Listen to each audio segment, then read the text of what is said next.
All right, welcome. This is the Natural Law and Regenerative Economics series. This is part 4. We're going to be talking about the law of rhythm today. So this is a very this is very a special day for me. I'm introducing you to my ministry cohort, my ministry colleagues, and the people in this room have been very much my guiding light. So I'm looking forward to introducing each of them.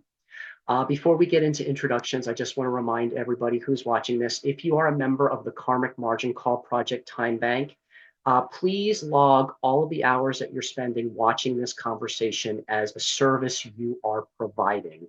So just go into the Time Bank account and make sure that you say you are providing the service by watching this, and just use the category workshop, classes, presentations, and we'll make sure you get credit for that.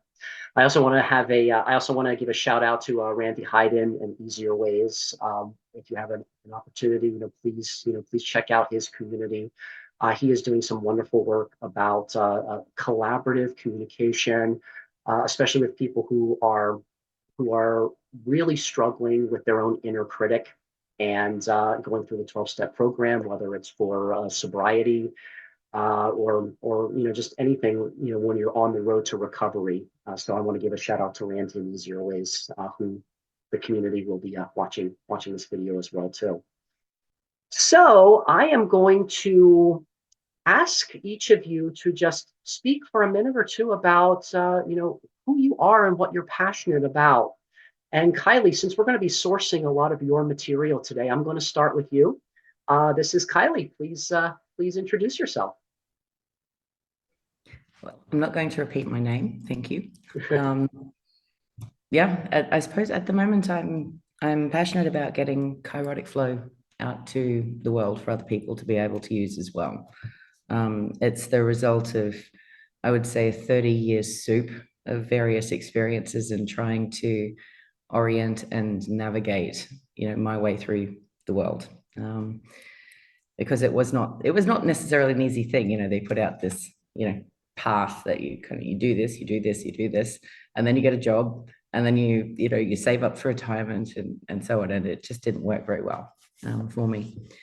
And I just put down a note here before when you were talking about the people registering the time that they've spent that they spend watching this video as being a service, and I love that. That is excellent, because it's like we don't very often consider our time and attention as being as important as they are. It's whatever we attend to is what we can see. It's the possibilities that we get. It's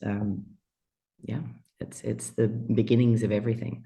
So I'm loving that, and that will do me. And do you want me to pass?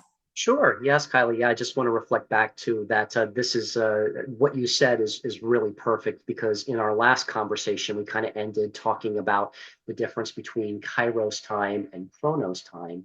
And in Kairos time, I think a lot about Kairotic flow and the energy of really being able to be present and listen.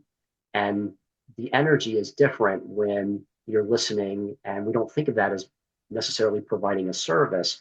But when you have an attentive listener, it really changes the whole dynamic of the conversation and the and what the speaker has to offer as well too. So thank you for that. Great. And go ahead. You can pass it to Trey or Melanie. Yeah, beautiful. Well, I will pass to Trey, just to interrupt when she's writing. Thanks, Kylie. My name is Trey. My feet touch the ground in Mohkintas territory, which is otherwise known as Calgary, Alberta, Canada. I met Michael January of 2021, smack dab in the middle of COVID. And it's been a gift and a blessing ever since. So very much looking forward to this conversation. What's alive for me right now? Wow, it's a big question.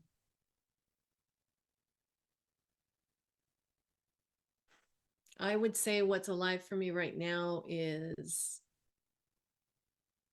simplicity, the power of simplicity. I've been working with a client very, very deeply now for 6 months straight, and it's been a whirlwind in a variety of ways. But we just achieved a milestone literally this morning. And I'm looking out my window right now. The leaves have fallen to the ground. We're getting ready for fall to go into winter here, and it just strikes me how quiet it is right now. Usually there's wind here, and there's no wind. It's just quiet and silent. And there's something about the simplicity of just sitting here and poising myself for this conversation and being present to the weather and nature and sunshine. It just feels really, really potent. And so that's what's alive for me right now. With that, I'll pass it to Melanie. Thank you, Troy. So I guess I would share about myself first, because I'm the one who's having the aliveness, is that I came into this conversation through relationship with Trey and got to meet these fine people. It's been a couple of years. It's been quite amazing, our journeys together. And my background is as a healthcare provider. I've been practicing integrative physical therapy for the last 10 years. And before that, another, almost 15 years of traditional physical therapy. Enough to see over this period of time that there used to be maybe 1 in 100 people that would show up to my clinic that were inflamed and you couldn't put a finger on it. It would be their shoulder, and then it'd be their neck, and then it'd be their knees. It's like chasing a dragon around. And today it's literally, if not the person walking in the door, somebody within their family or very close to them who has a chronic, unexplained, inflammatory situation. I recently heard that there's only 16% of Americans, and I am in Eugene, Oregon, who actually are metabolically healthy. And it just didn't make sense because back in the early 80s, that wasn't going on. So what I came to realize is that there's a profound connection with our commons, with our soil, with our ability to grow food, to be surrounded by a healthy environment, microbial, microbiome, environment around ourselves that has been deeply degraded, and not because I chose that or you chose that, but other people were doing the choosing, and they weren't thinking about me when they did that. So that's led in a really interesting fashion into the work that I'm doing now with a group called the Pivot.Earth. And this profound understanding, what's really alive for me now as I think about this conversation, is the profound understanding that just as the earth herself was pulled into a market and state kind of situation that had the well-being of the commons was external to the financial incentives of that system, so too is the challenge that we have as an organization, which we are, which really wants to help people who are out there doing the work to heal the soil and grow the food and be part of the solution around food, which all of us eat, pretty important solution. To be able to see that before you dive in and start creating your solutions, you really need to figure out who's at the table with you, what they stand for, what it means that we're coming together, and allow the project that we're working on to emerge from that. So that's been a foundation of our work at the Pivot, and that understanding of a stewarding, nurturing, supportive process before you actually dig your shovel in the ground to really understand why you're doing what you're doing is not really valued. And try to get paid for that. Ask a mother who puts all the time and effort and energy into caring for a child how undervalued and underpaid that situation is. So the time of the queendom, the time of the rising of the feminine is at hand. And I think it's going to happen sooner than we think. I think just sitting here on Zoom, bringing in our energies collectively is just the tip of a technological iceberg of connecting things that now AI, I'm sure it has its downsides, but it has enormous promise to really help us as a tool. And the energy and incentive is so powerful for me. So that kind of gets me up in the morning and keeps me burning all day. With that, I'll pass back to you, Mike. Thank you, Melanie. Oh boy. All right. Already so much percolating here. Yep. So I'm Mike Schumann, and the reason why I'm offering these communications, these this natural law series, is because one of the things that I'm looking to help nurture into this world is understanding how understanding universal principles, communicating each other through observing those universal principles, eventually leads to equality, economic equality. And I do believe that universal basic income is possible. Time banking will be a feature in that here in future conversations. But yeah, my mission is helping people really start to understand and have experiential learning around natural law and universal principles. I've been saying on these conversations, I don't really teach anything, but I have a passion for facilitating environments where we can kind of do our own exploration and and explore together. So that's what I'm passionate about. And just to give a little recap about where we've been on these conversations, this is where I'm going to pull up the slides. Everybody here is not going to see those, but I'm going to put them in post-production. But right now, here in October, this is our last conversation in October, where the focus is on helping others in our spiritual communities or in our nonprofit communities as well to establish living libraries. And living library is something that has been inspired by the human library concept out of Denmark, where it's about having what we call appreciation conversations, where it's not about opinion ping pong, it's not about debate, it's about really listening to understand instead of listening to interject.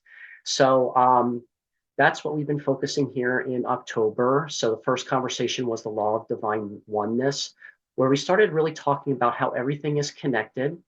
And we live currently in a paradigm where where there are social classes, there are socioeconomic classes. And we introduced some questions on, how to kind of break the ice and how to start uncomfortable conversations around that.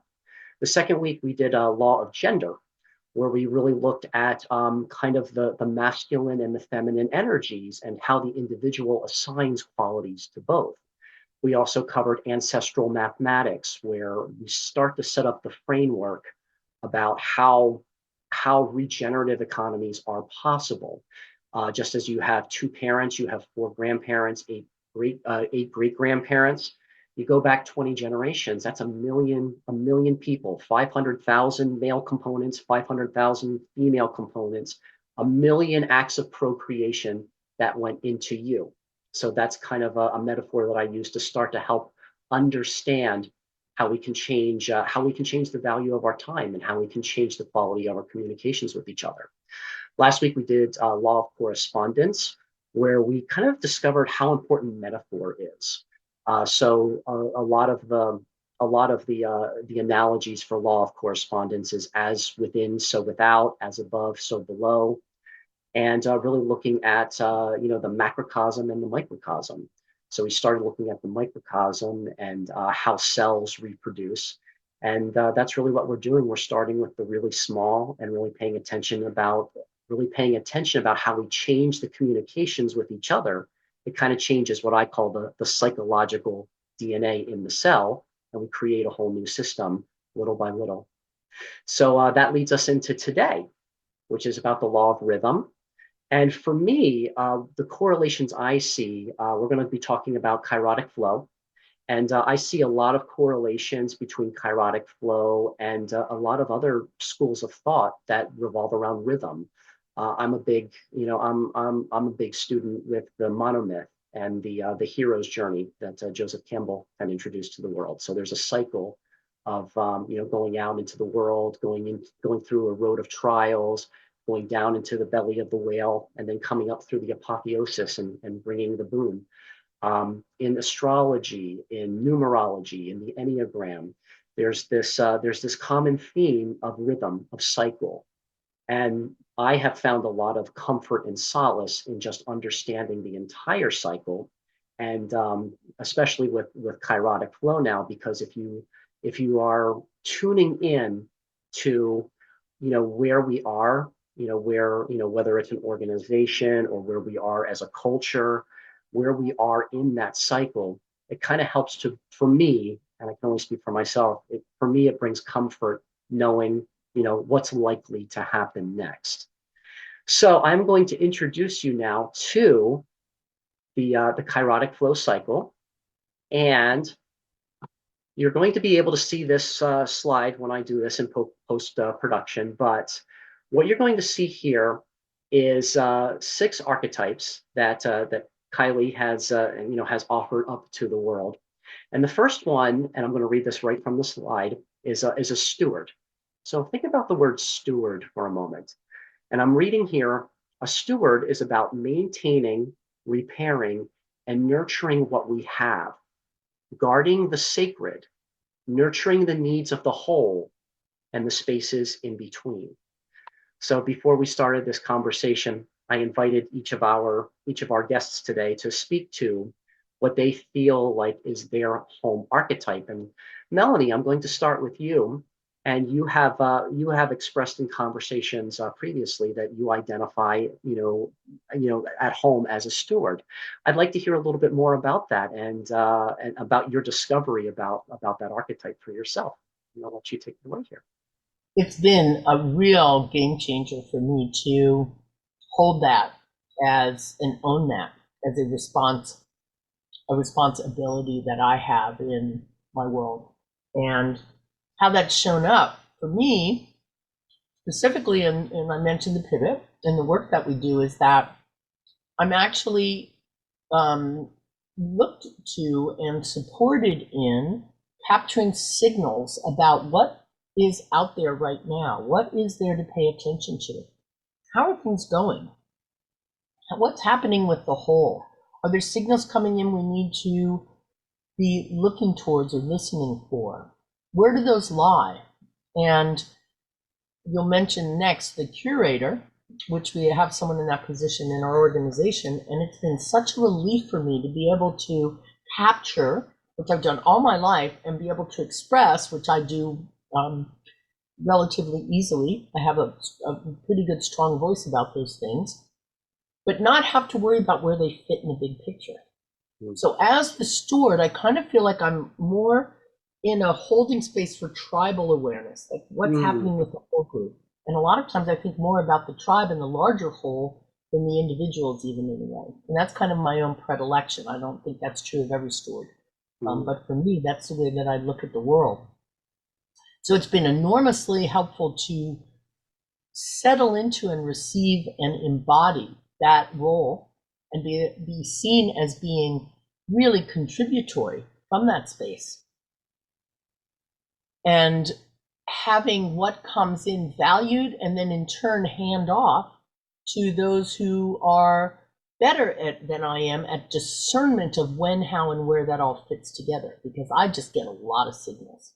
And what a relief, what an amazing way to work with a team.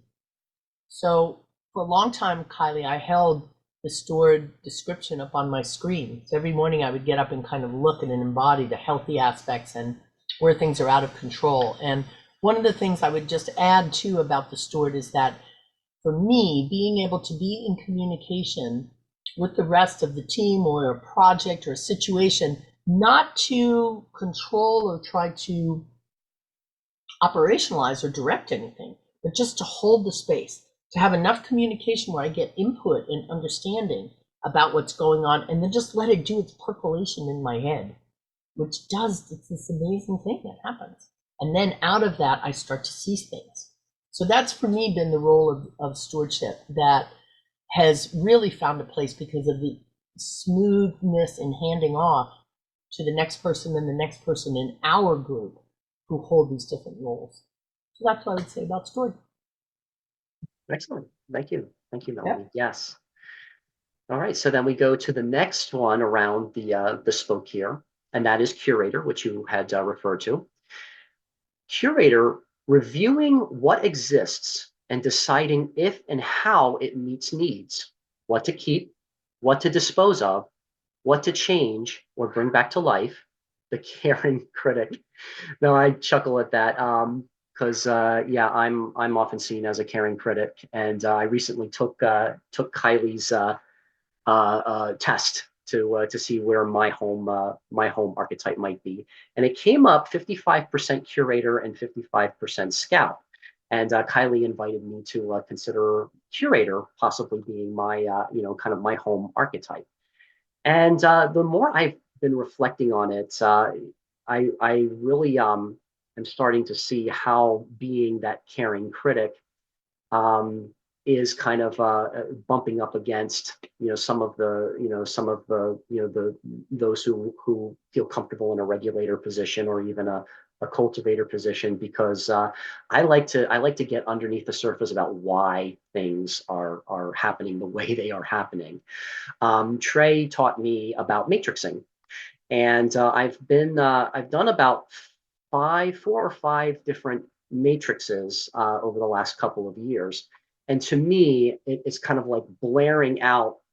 It's blaring out to me why something works and why something doesn't work, and that's been a very difficult conversation for people to have, having with others, because when I'm looking at the values and I'm saying, well, the reason why, for instance, the community meeting didn't work was because this and this value wasn't really being honored. So if we want to make something like that work, we have to talk about our perceptions and really come to an understanding about why these values are felt like they're being discarded. So yeah, so that's been my experience as a curator, and I feel like whatever data or whatever results that I'm seeing in that matrix, I almost feel like that's what's being passed off to the scout as the most viable, as the most viable pathway. And that's been difficult because there aren't very many scouts in my environment at the moment. Sometimes I kind of have to switch hats right away to be able to pass that off. So, but yeah, so that's been kind of like my experience and what I'm interpreting as the experience of a curator, being able to weigh all of these possibilities, all of these action steps, all of these initiatives, and measuring them, with the values. And I even wrote up a whole report a couple months ago, and used a heat map of green is safe. It feels like there's a natural flow with that. Yellow is, it's still a little uncomfortable, but we're working through that discomfort. Orange is, we kind of have a difficult time focusing, and we often get sidetracked. And then red is like it's very uncomfortable. We have to stop and reestablish trust and reestablish safety. So that's been my experience as a curator. And yeah, so I've been sharing Kylie's model on some of the boards that I've been serving in, and we're starting to settle into those roles. And yeah, so I'm excited about how this conversation in particular is received with some of the organizations that I've been working with. So we go to Scout, and this is what Kylie and Trey identify as their home archetype. The Scout, exploring, navigating, and mapping the realms of possibility and risk in multiple dimensions, decomposes the dead, and discovers or creates portals to the new. So Kylie or Trey, I'd like to invite you to speak to your experiences as a Scout.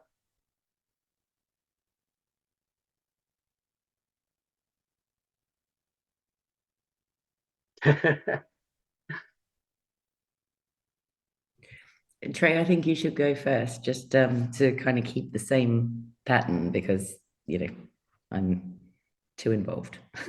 Okay, go for it. Go for it, Trey. Well, earlier, I just want to mirror back a phrase that Melanie said, which was game changer. Mhm. I would agree 100%. So I went through most of my life feeling out of place, whether it was socially, whether it was professionally, largely invisible, I guess you could say. And it's not that I have a necessary penchant to have to be visible. But I think it's human for all of us to have a degree of desire in our hearts and minds and souls to at least to be seen and heard, and to a degree understood. And it wasn't until last year when I met Kylie and she showed me Kairotic flow. I kid you not, I was in tears for a good couple of weeks. And when I have shown it to family members, when I've shown it to friends who've known me for 20 plus years, they would go, "That's what you've been trying to do? That's where you've been playing all this time?" The recognition, the simplicity of the recognition is just, it's profound. It's absolutely profound. Kylie has a phrase, and I'm going to quote you here, Kylie, that we know just how invisible Scout is by the term R&D, research and development. Research is very much curator. Development is very much pioneer. Skips right over Scout. And my father, bless him, still alive, he's turning 90 next week. My father used to literally say that my brain was accustomed to dumpster diving. And it was interesting to hear this composting facet or element of scouting. Because the tendency tends to be, well, we'll curate all the information and then we'll just make a decision and then we'll dive right in, which is going from curator to pioneer. And my system screams, no, back up, please back up. Sure, assessing possibilities, but also assessing risks. Not being attached to which way an answer goes, one way or the other. And I started to realize that that's what made me a good coach, is that I had no investment on which way my clients went. And I literally would say to them at times, I'd say, you know what? This is your life. You make the decision. If I disagree with the direction you're going, I'll let you know. But at the same time, that's not my role. My role isn't to agree or disagree. My role is simply to champion you in whatever choice you're going to make. And they're like, how can you do that? And I'm like, I just do. So this whole idea of being in the unknown, being in the liminal space, and being in the unknown for an extended period of time and not having to nail something down. Oh my goodness. To actually see that be justified in the model for the first time in 30 plus years of personal growth and development where I've never seen it anywhere. All I can say is thank you. So that's a cursory overview of my initial experiences with Kairotic flow. And just to share with you, you mentioned, Michael, sort of where you sit on the quiz. I've done the quiz 3 times now because I keep trying to mess it up. I keep trying to get it to give me a different result, and it doesn't. I show up on all 3 quizzes between 93 and 98% Scout, and 0 regulator and 0 cultivator. So feel that one out. So it's again, it's not about me being a scout. It's me having preference for the activities of scout. That's where I feel most alive. That's where I feel most in sync with how I've been woven. And the amount of calm in my system now, just in the last year, to feel that sense of belonging to myself and where I fit in the flow, you can't put a price on that. You just can't. So with that, I'll pass it on to you, Kylie. Thank you. And so something I'm loving here is that we get to have two completely different approaches into Scout. So Trey's been doing this magnificent work around people and people interacting and in groups. All right. My experience was, I mean, I knew what I was, but it was always a surprise to me that when I would bring what I knew was the most valuable into a situation where I was working or something like that, that it was met often with a degree of horror. It was like, and I was just joking before we came on here that I'm sort of, I think I might have a tagline now, which is something like, I see zombies, right? So some of what ends up working for me, or what has historically worked for me, is I would go into any kind of situation. So I spent a lot of time temping, for example. I'd walk into an organization and something in me would kind of go, there's a problem there. And then I would get curious because, and it wasn't like, oh, this is bad or I'm afraid of it or anything like that. It was just like, there's a rabbit that I need to chase. And so I go chasing after the thing and, throwing things around, diving through the dumpster, and then I'd be like, I got it. It's this thing, and if we just flip this thing, then, it would change. It would look like this. And people would be like, or you can't say that. That's just the way things are. So I got an awful lot of that.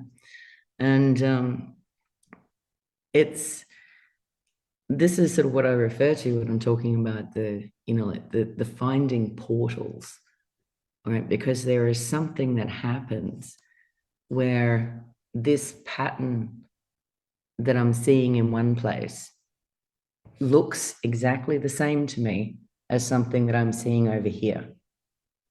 Right? It's almost like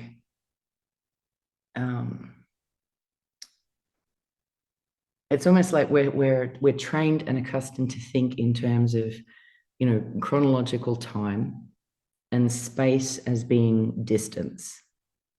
But if you think about what space really is, it's more like a vacuum. So it's like I'm going, okay, so there's X and Y here, and there's X and Y here or here or here. It doesn't matter. They're basically the same thing. So it's like there's this portal kind of established where space and time don't actually matter. It's like they're just the same thing. And so if something can happen over here, then it can also happen over here. Or if, this condition makes this happen in that way, then the same condition is going to make that happen that way. So like, this is just this weirdness of how my mind has worked.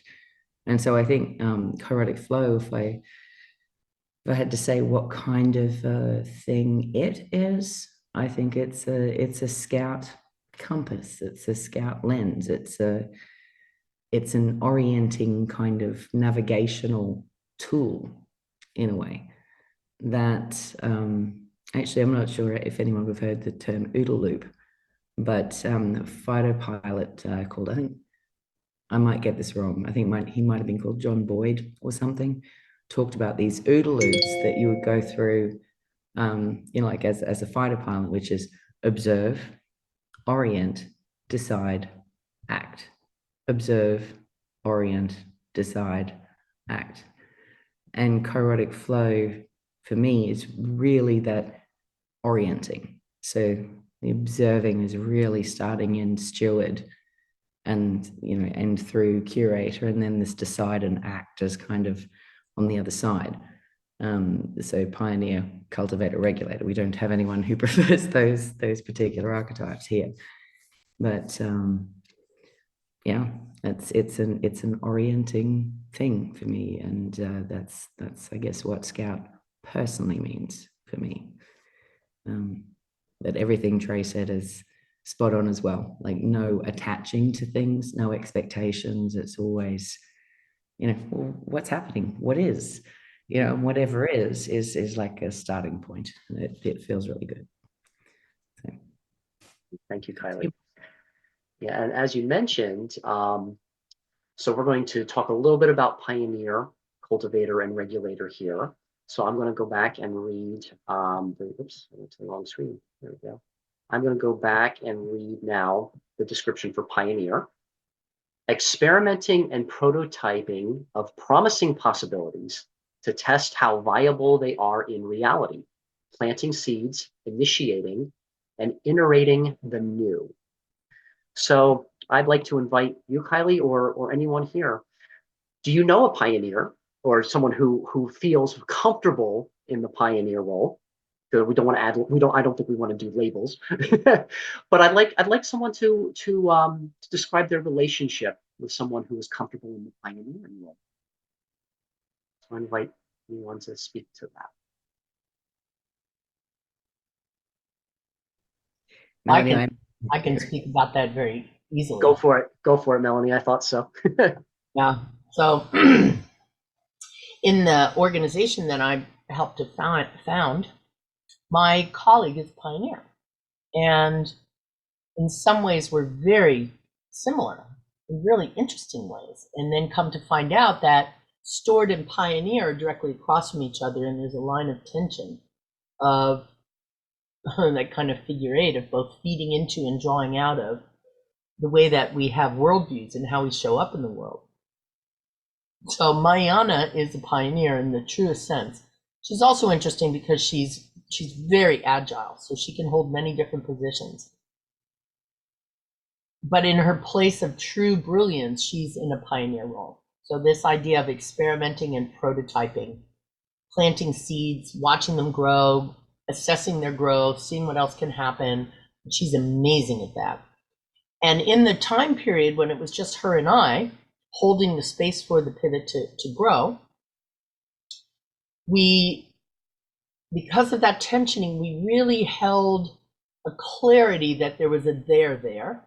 But once we landed into a deeper understanding of Kairotic flow, and interestingly enough, also really honoring Buckminster Fuller's idea, which Trey and Christine McDougall have brilliantly brought forward, is that a tetrahedron is one of the most stable structures in the universe. When you have a 4, you have a real strength.